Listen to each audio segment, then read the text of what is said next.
Master Inclination del Carril. What is your name? Selena. Hi Selena. So today we're going to be performing an abdomen exam. If at any time you feel pain or discomfort, please let me know. And anything you say will be held strictly confidential. May I begin? Okay, so the differential diagnosis for this case is appendicitis. This one is the most likely and significant. We also have ovarian cyst and an ectopic pregnancy. Okay, so Selena, can you lay down on your back and show me your abdomen? Our first step will be inspection, and we will inspect for skin color, vascular abnormalities, other abnormalities, masses, contour. We're also going to be looking at how the patient is walking in the office, or if he's able to walk, if he's laying to one side or the other. We're going to be looking into that. Now we're going to go to auscultation. For auscultation, we're going to be listening first to the right upper quadrant. I'm going to breathe normally. I'm going to listen to 3 to 5 seconds.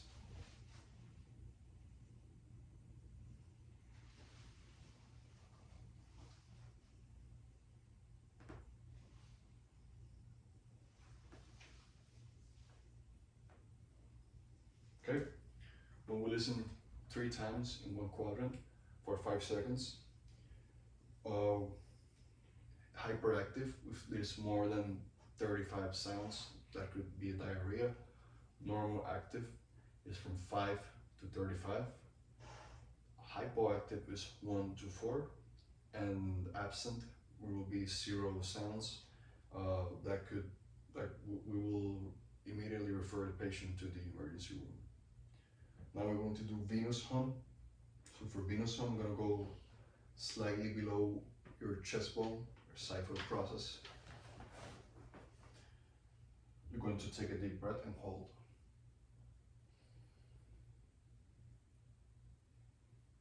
Okay, I listen to 3 to 5 seconds. So positives will be a slow, low pitch sounds, higher during diastole. And if we do that, that could indicate an increased venous collateral. Okay, increased collateral venous circulation. Okay, now we will listen to the aortas. First, we're going to listen to the abdominal aorta. So we're going to place our stethoscope here, take a deep breath, hold, and listen for 3 to 5 seconds. Good.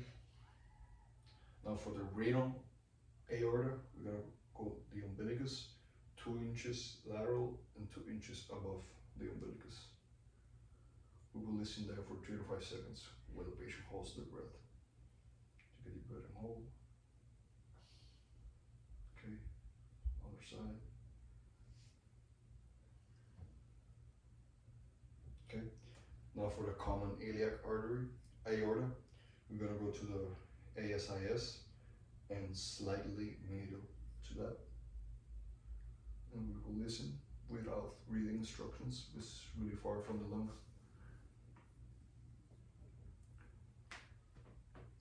Okay, now we will go to the other side. ASIS slightly medial.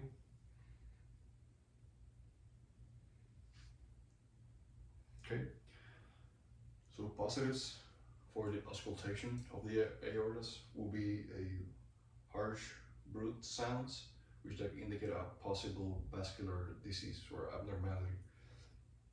Now we're going to percussion. For percussion, I'm going to percuss the 4 quadrants. I'm also going to percuss the liver, the gastric air bubble, and the spleen. So I'm going to place my finger and I'm going to percuss 2 times. I'm looking for consistency in sounds. Right upper quadrant, left upper quadrant, left lower quadrant. Like I said, I was looking for consistency in sound. If there's any tympany, that could indicate appendicitis. Now I'm going to percuss your liver. I'm going to go to the 5th intercostal space. I'm going to percuss.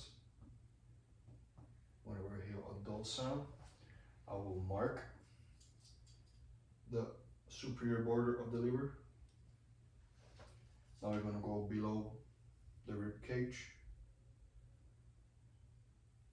We will percuss. Whenever we hear a dull sound, we will mark the inferior border of the liver. After that, we will measure. And a normal liver size for an adult is 6 to 12 centimeters. Okay, now we're going to percuss the spleen.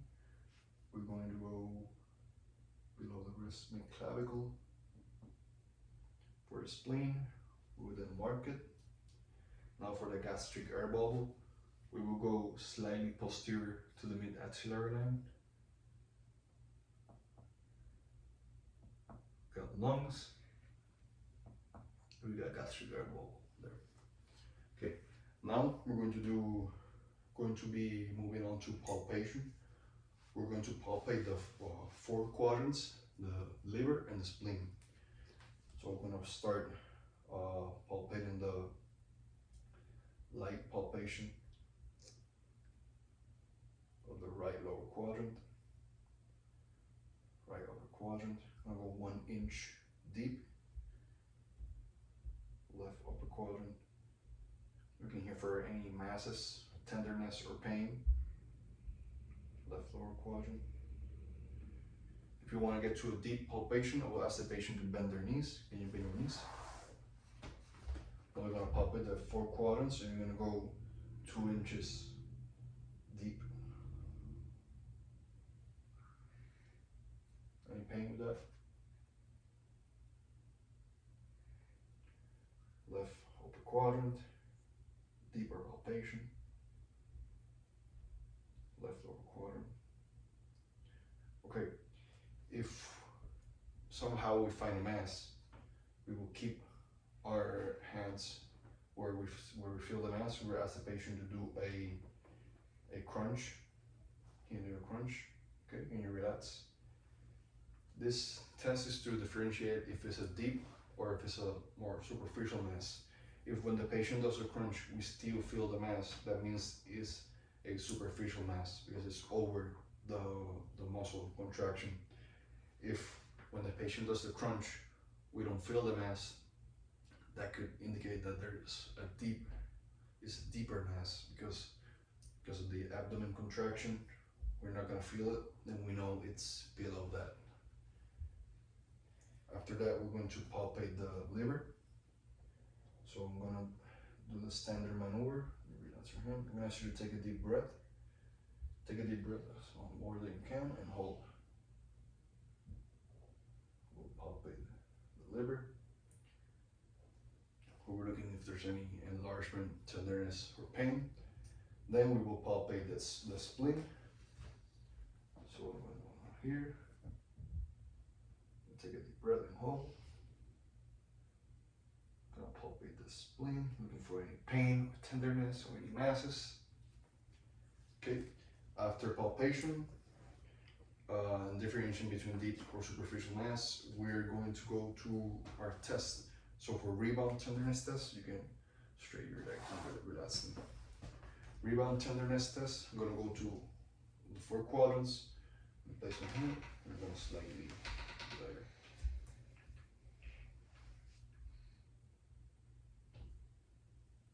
Any pain?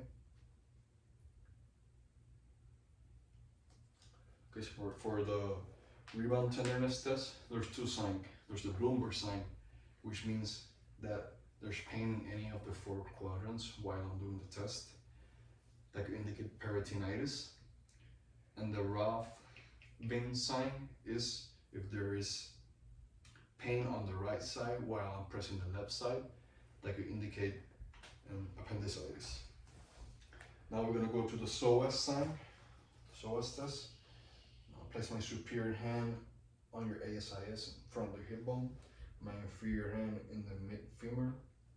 I'm gonna ask you to do a straight leg raise with resistance. 3 to 5 seconds here. Okay, and relax. Positives would be pain on the right side, and that could indicate appendicitis. You can also be mindful that the patient could have pain in the hip, and that could be a false positive test. But we can also do now obturator tests. So for obturator tests, I'm going to raise your leg and bend your knee. I'm going to push this way, not on the top, like on my bottom hand. I'm going to push externally. You're gonna hold, okay? Any pain? Again, now we're gonna go to the opposite side. I'm going to push in with my top hand, my bottom hand, and my top hand is just gonna stabilize. Okay, can you hold? Okay, for the obturator sign, positive will be pain on the right side, which will indicate a ruptured appendix or a pelvic abscess. Now for our last test, we're gonna do Murphy's sign. So can you sit down facing the TV for me? Okay, so for Murphy's sign, we're going to find T10, T12 area. We're gonna go slightly lateral. Place our hand.